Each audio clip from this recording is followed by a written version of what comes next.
My name is Jeff Morgan. I'm from Dallas, Texas, and I have the honor and the privilege of talking today with Eddie Brown. You go by Ed or Eddie? I go by Eddie. So Okay. yeah, please call me Eddie. Eddie Brown. And tell us what you do, because I mean, your work has been very fascinating, and I just want people to know a little bit more about you. Sure. Well, I'm a full-time journalist for the Fourth Weekly. I write for a couple publications, but I'm probably best known for my news reporting.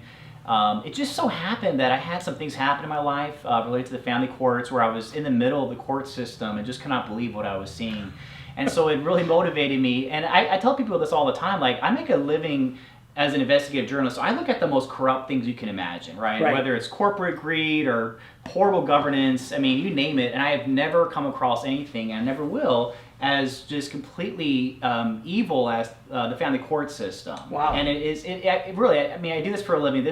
What I see, I just, when you go after people's children and you treat them like a commodity, and people are profiting off just this unimaginable level of suffering that you see. You go to the family courts, you see mothers wailing. I mean, people really should go there and spend some time and understand the things that happen there that are devastating. And again, that's bad enough, but people are profiteering off of it. And it happens with people wearing suits in these nice environments. There's marble walls, there's nice chairs.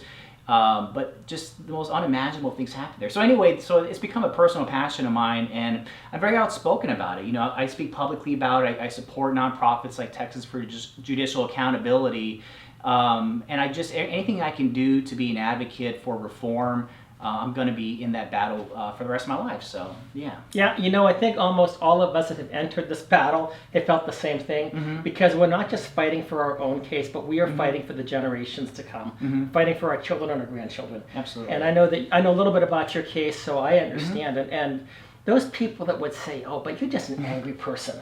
I mean, why don't you get over it? Why don't you leave your bitterness behind? Okay, so bitter parent, we get called. I was called disgruntled by Judge Jesse Navarez multiple times to my face.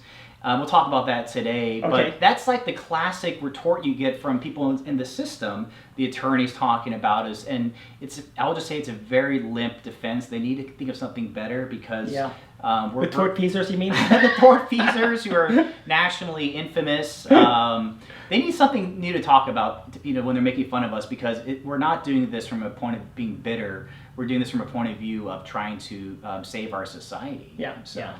And here's what I think, Eddie. Personally, I mean, we've been in a fight for our life in a certain way. I mean, I've told other people, you know, in the past I was working in the Middle East. I had was working among Iraqi refugees, was able to get a person out of a country that they wanted to kill. And we did a couple of things. The White House got involved, and people like, what's going on here? But anything that I've done in the past has been preparation for this battle now. Absolutely. And I want to make sure that people may not ever know how horrid this system is. And that's okay if they never know. In fact, that's what we want them to not know. No one should know. I mean, we wish nobody had to know. Right. Rather, yeah. Right. So you're engaged in a very noble endeavor, and I'm glad that you're using your pen and your abilities